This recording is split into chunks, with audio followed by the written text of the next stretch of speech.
Sony has just made a big mistake by opting not to greenlight Genndy Tartakovsky's animated project, The Black Knight. To fully understand how bizarre this is, you need to know who Genndy Tartakovsky is. This guy isn't just another animator, he's one of the few people in the industry who redefined what animation could look and feel like. In an era where Western animation ran at a familiar pattern, he created Dexter's Laboratory, the show that shaped an entire generation of Cartoon Network fans. That sharp humor, that chunky art style, it was pure 90s genius.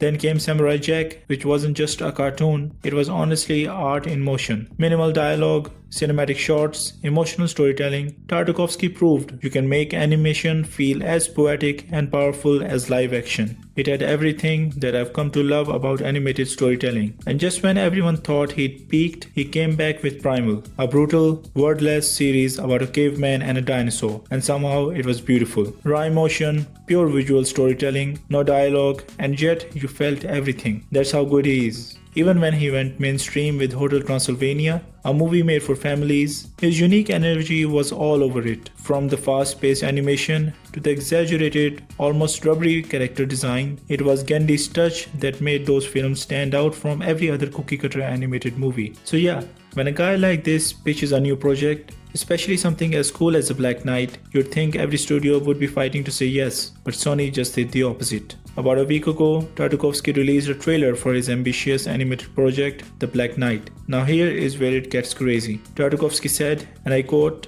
"About 6 years ago, we started development on a more adult animated action movie, The Black Knight. We developed it for a few years. The studio liked what we were doing, but they were unsure if there is an audience that would go see it theatrically. We made a down and dirty test and still no go. So to try something different, I thought I would share the test to see if it can get a groundswell of excitement that would change the studio's mind. I won't share the details of the story except for one element. Our knight armor is 20 feet high and controlled by a knight inside using ropes, pulleys and lever. The setting is around the 14th century. Anyways, I've already said too much." Sony refused this original animated project because they don't know who is the audience. Now this is ironic because they did the same thing with K-pop Demon Hunters and sold it to Netflix. Look how that turned out to be. I think it is a great strategy to release the trailer online. Tartakovsky also said that most people younger than my generation like animation and don't treat it as just for kids. That's who I'm making this for. I honestly loved it and want to see more. I literally am the target audience, and I'm sure there'll be many who'll want to see this. Just look at the animation style and both the characters. And remember, another creator said this, and I'm gonna say it again. This is the worst this movie is gonna look. So yeah, I'll end it at that. What do you think? Is this something that you'd be interested in? Let me know down below. I'd appreciate if you like the video and subscribe to the channel. It will help immensely. Alright guys, see you next time.